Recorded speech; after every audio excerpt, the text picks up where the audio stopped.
Hi guys, எந்த சப்ளிமெண்ட்டுமே எடுக்காம competition பண்ண போற சீரீஸ்ல இன்னைக்கு நாள் வந்து 6 காய்ஸ். நைட் ஷிஃப்ட் எல்லாம் முடிச்சுட்டு வந்தோடனே எக் அண்ட் சிக்கன் கொஞ்சம் வெஜிடபிள் தான் சாப்பிட்டேன். அதுக்கப்புறம் கொஞ்சம் நேரம் தூங்கி வந்து ஒரு எக் ஒயிட் கொஞ்சமா வந்து சிக்கனு கொஞ்சம் ரைஸ் வந்து சாப்பிட்டேன். அதுக்கப்புறம் ப்ரீ ஒர்க் அவுட்டா பாத்தீங்கன்னா சேம் மீல் தான். அப்புறம் ஜிம் வந்தாச்சு காய்ஸ். இன்னைக்கு ஒர்க் அவுட் பாத்தீங்கன்னா ஷோல்டர் ட்ராப்ஸ் டேம்ஸ் தான் ட்ரைன் பண்ணேன். ஷோல்டருக்கு பாத்தீங்கன்னா ஒரு 4 வேரியேஷன், அப்புறம் ட்ராப்ஸ்க்கு ஒரு வேரியேஷன், பை ட்ரை வந்து சூப்பர் செட் 3 வேரியேஷன் போட்டு எல்லாமே கம்ப்ளீட் பண்ணிட்டேன். அதுக்கப்புறம் ஆப்ஸ் அப்பருக்கும் லோயருக்கும் வந்து ஒரு 5 செட் ஃபெயிலியர் வரையும் ட்ரெயின் பண்ணிட்டு அப்புறம் பாடி கண்டிஷன் செக் பண்ணேன். இதுதான் இப்போ கரண்டா இருக்கிற பாடி. கண்டிப்பா வந்து காம்படிஷன் பண்ணுவேன். நான் டேட் எல்லாம் சொல்ல மாட்டேன். எப்போ பண்ணுவேன்ட்டு கெஸ் பண்ணுங்க.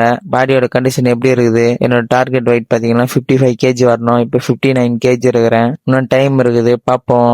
பெட்டரான ரிசல்ட் எடுத்துட்டு வரும்னு நான் நினைக்கிறேன். கண்டிஷன் எப்படி இருக்குன்னு கமெண்ட் பண்ணுங்க கைஸ். அப்புறம் போசிங் எல்லாம் கொஞ்சம் ப்ராக்டிஸ் பண்ணியிருந்தேன். போசிங் எல்லாம் ஒன்றும் கரெக்ஷன் பண்ணியிருந்துருக்குது. அதுக்கப்புறம் வாக்கிங் போன வீடியோ தான் எடுக்கிறதுக்கே மறந்துட்டேன். அதுக்கப்புறம் ஒரு வேளை வீட்டுக்கு வந்துட்டேன் கைஸ். வீட்டுக்கு வந்தோடனே கொஞ்சமா ரைஸ், கொஞ்சம் சிக்கனு, கொஞ்சம் எக் ஒயிட் சாப்பிட்டு நைட் ஷிஃப்ட் கிளம்பிட்டேன். புதுசா பாக்குறவங்க எல்லாம் வந்து ஃபாலோ பண்ணுங்க. நாளைக்கு பார்க்கலாம் கைஸ். சீக்கிரமா காம்படிஷன் பண்றோம். எல்லாம் வெயிட் பண்ணி பாருங்க.